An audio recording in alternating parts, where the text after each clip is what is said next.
नमस्कार. भारत निवडणूक आयोगाने घोषित केलेल्या कार्यक्रमानुसार 20 जूनपासून विशेष सखोल पुनरीक्षणाचा कार्यक्रम सुरू झालेला आहे.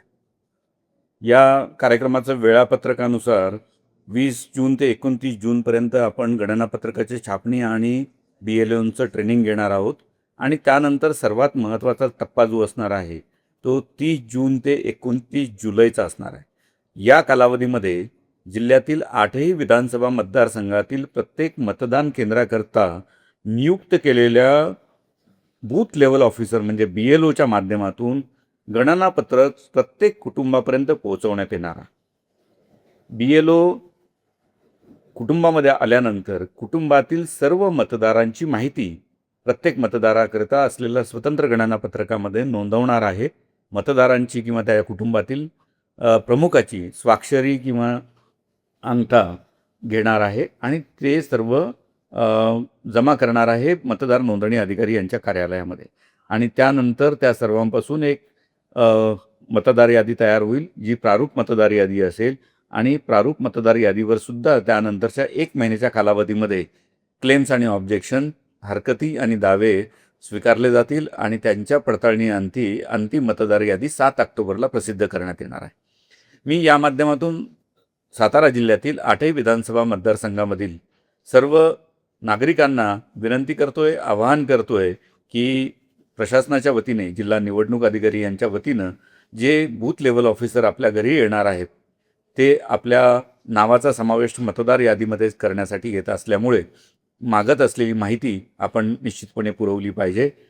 मतदार यादीमध्ये नाव नोंदविण्यासाठी त्यांनी दिलेल्या गणनापत्रकावर, घोषणापत्रावर आपली स्वाक्षरी केली पाहिजे, आपला लेटेस्ट फोटो जमा केला पाहिजे आणि इतर सर्व तपशील भरला पाहिजे.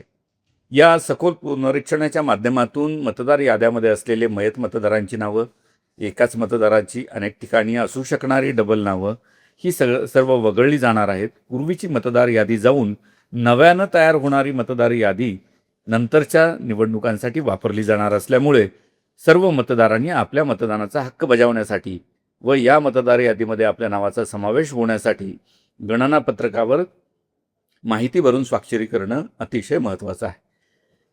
याचबरोबर प्रत्येक मतदाराचं नाव मतदार यादीमध्ये येण्यासाठी 2 महत्त्वाचे निकष आहेत. ते म्हणजे तो भारताचा नागरिक असला पाहिजे आणि त्यांनी वयाची 18 वर्ष पूर्ण केली असली पाहिजे. त्याचबरोबर त्याचा सर्वसाधारण रहिवास ज्या ठिकाणी आहे त्या ठिकाणी त्याचं नाव त्यांनी नोंदवलं पाहिजे आणि याकरिता त्यांनी त्या स्वरूपाचं डिक्लेरेशन किंवा घोषणापत्रक दिलं पाहिजे, जेणेकरून एका व्यक्तीचं एकाच ठिकाणी नाव राहील आणि त्याला त्या ठिकाणच्या होणाऱ्या सर्व निवडणुका, मग ती लोकसभा, विधानसभा किंवा स्थानिक स्वराज्य संस्थांची निवडणूक असेल, त्याच्या निवडणुकीमध्ये मतदानाचा पवित्र हक्क बजावता येईल.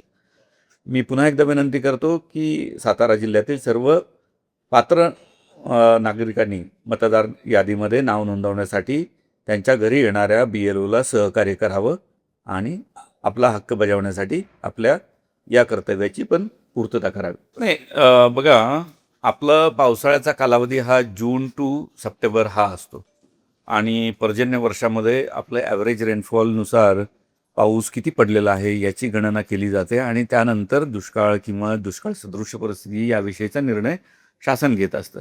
आज आपण 25 तारीख जूनची आहे. आतापर्यंत पाऊस फार झालेला नाही आहे. सर्वसाधारणपणे 56 मिलीमीटर पाऊस झालेला आहे आणि आपल्या जूनच्या ॲव्हरेजपेक्षा तो खूप कमी आहे. परंतु आशा आहे की पुढच्या येणाऱ्या आठवड्यामध्ये जो हवामान तज्ज्ञांनी किंवा वेधशाळेने अंदाज व्यक्त केलेला आहे त्याप्रमाणे आपल्या जिल्ह्यामध्ये चांगला पाऊस होण्याची शक्यता आहे.